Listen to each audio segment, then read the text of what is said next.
Bella Figura, écrit et mis en scène par l'auteur Yasmina Reza.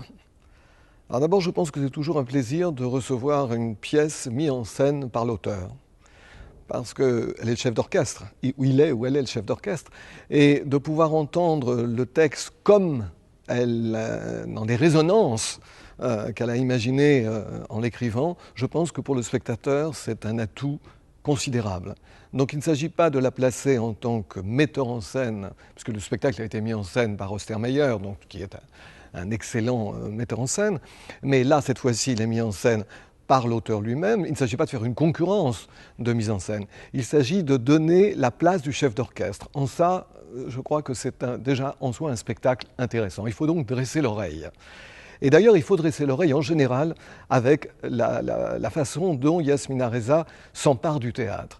C'est-à-dire qu'elle nous rend sensibles au petit décalage du langage de tous les jours, que rien n'est innocent et que tous les mots accumulent une histoire secrète ou quelque chose qui n'arrive pas à se dire. Et ça, elle le repère et elle en fait une action dramatique.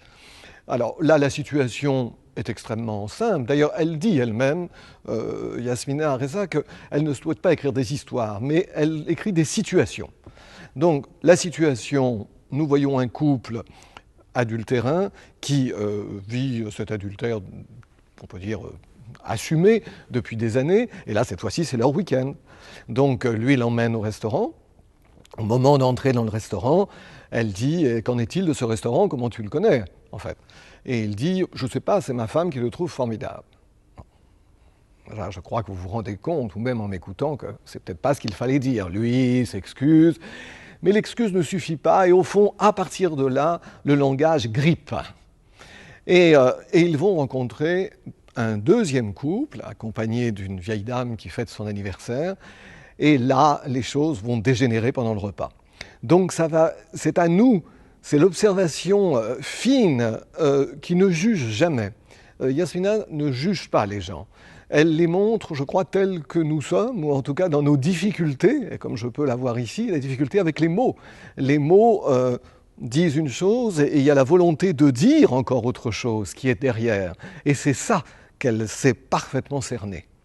Donc voilà, plaisir de l'écoute, plaisir, on va rire alors que la situation n'est pas tragique, mais on préfère rire de quelque chose dont on a du mal à se sortir. Pour reprendre la métaphore du chef d'orchestre, il faut donc des interprètes.